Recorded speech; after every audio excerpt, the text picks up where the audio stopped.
Vos kiosques. Pour terminer ce journal, on va parler cinéma, mais là, très loin des paillettes du Festival de Cannes. Coup de projecteur sur l'association Souliers, basée à Rochefort-en-Terre, dans le Morbihan. Son but est d'aider des amateurs à monter des courts-métrages ou des fictions.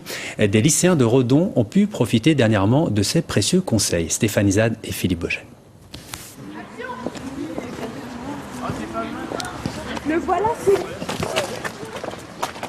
Bonjour, nous voici actuellement à Bruxelles dans le bâtiment où va se tenir le sommet international pour la sauvegarde de la biodiversité.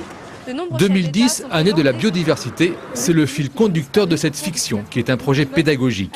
Les secondes 3 du lycée Saint-Sauveur ont imaginé, jouent et tournent un court-métrage qui se déroule en 2022 et qui pointe d'un doigt accusateur les dérives écologiques de notre société. Oui, je vais interviewer un chef d'État après, mais pour l'instant, je suis devant le bâtiment où va se tenir le sommet pour présenter devant la télé, comme si c'était à la télé en fait. Quand elle a fini, en fait, vous la suivez, vous dites ouais c'était super, vous passez devant le champ en fait, vous dites ouais c'était super, et puis vous partez avec elle là-bas. Comme si c'était un vrai journaliste quoi.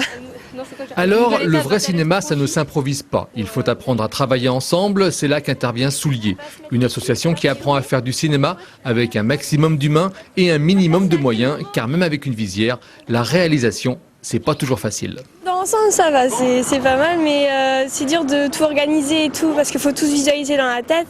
C'est dur de mettre en réel ce qui était sur le papier en fait. Jamais très loin de la caméra, mais le plus discret possible pour laisser l'imagination faire son chemin. Rémi met l'accent sur les qualités et les vertus du vrai cinéma amateur. On essaye d'être une espèce de carrefour des amateurs pour mettre en relation tous les gens qui aimeraient faire des films et qui possèdent des compétences différentes. Il y a des scénaristes, il y a des caméramans, il y a des techniciens, il y a des acteurs, il y a des cascadeurs. Toutes les compétences peuvent être mises en valeur pour réaliser un film.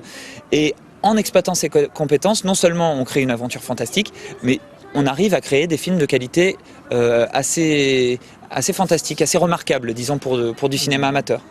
Et hormis la qualité cinématographique de l'œuvre, les profs ont pu constater les effets secondaires de la création en commun. En tant qu'enseignant, on se rend vraiment compte que ça a un impact sur l'ambiance de la classe et que nous, après, on peut les emmener dans le savoir beaucoup plus facilement que quand il n'y a pas de projet à la base. Cette pédagogie du projet, elle est très intéressante pour ça. Ça veut dire que moi, après, quand je viens faire mes cours sur l'ADN, qui sont un peu abstraits, tout le monde est là. Tout le monde est là et je crois que c'est parce qu'on a vécu ça avant.